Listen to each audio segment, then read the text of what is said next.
7.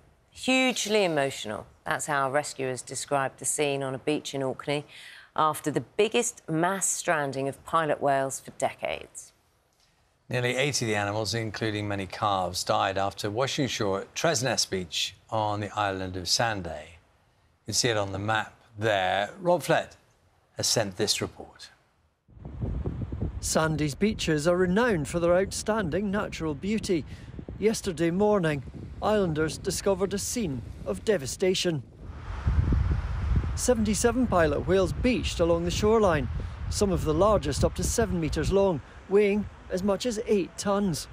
Rescuers say it was a horrible sight. We had at least 8 animals that were still alive. So we've been very busy just trying to sort out logistics of how we're going to deal with it, because we're obviously very remote, we don't have a lot of kit, we don't have a lot of manpower. So it's been incredibly difficult trying to sort that out. We've also been fighting an incoming tide with animals that are incredibly heavy, so we've got no way of moving them. The family group included males and females, calves and juveniles. 12 of the animals were still alive. They were tended to by the rescue team, while vets across the country were consulted on what to do next. The soft sand thwarted any efforts to right the whales before they could be refloated. Experts decided there was no chance they could be saved, and the remaining whales were euthanised.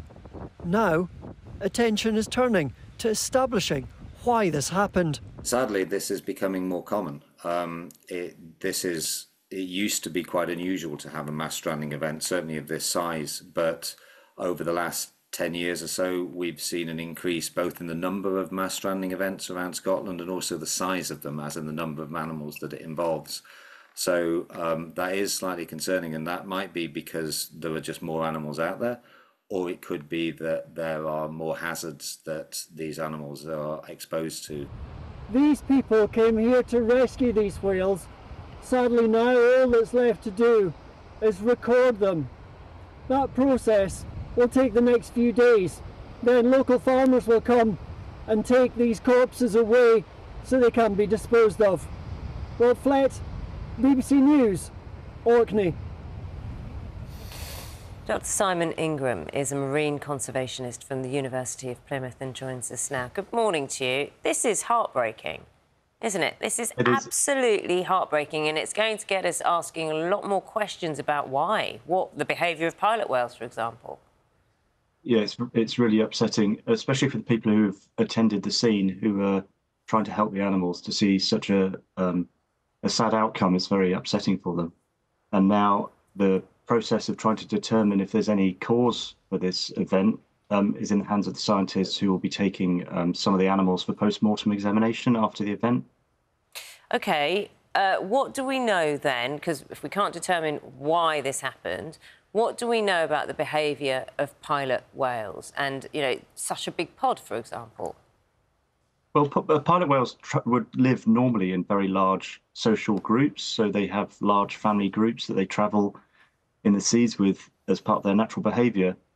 They are unfortunately the species that is most commonly associated with these mass strandings, not only here but around the world, in places where perhaps they're close to deep water, which is their natural habitat, and for some reason they end up in shallow water and get entrapped quite often around islands and peninsulas where they just can't navigate their way back out to deep water. So they're normally a deep water species.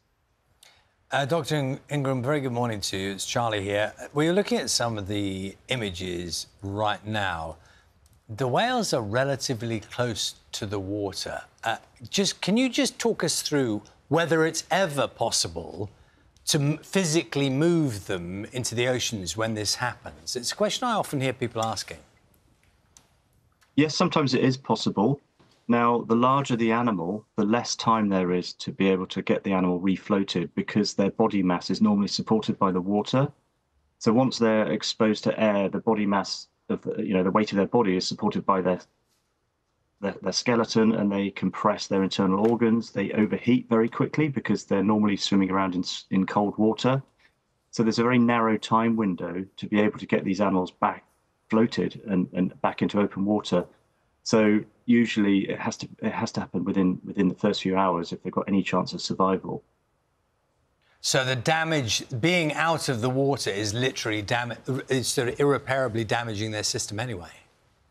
Yeah, so they've got a narrow window in which we can get them back floated, or they can free themselves from the beach before they start to get organ damage, tissue damage from the compression and the body temperature elevating, because they're starting to heat up. They've got a very thick layer of blubber, so they're evolved to stay warm in cold water. So as soon as they're exposed to sort of the warmth of the air in the day, especially if it's a sunny day, they'll overheat very, very quickly. Now, there are trained volunteers around the coast that are operated through the British Marine Divers Marine Life Rescue organisation that can respond very quickly to these events. But sometimes, unfortunately, the situation is such that the animals cannot be refloated.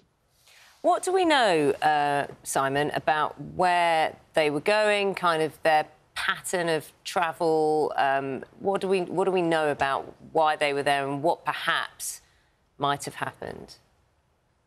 Well, we know that pilot whales are found in the deeper waters off the Scottish coast. So when we do surveys, they're usually found around the areas where the seabed starts to drop off into deeper water, where they're foraging on animals like squid.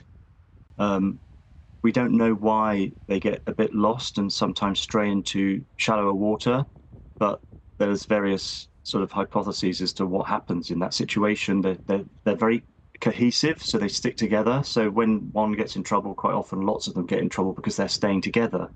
Because obviously, if you're a social species, you don't want to get separated from your group. But if your group finds itself in a difficult place, then the whole group tends to get in trouble.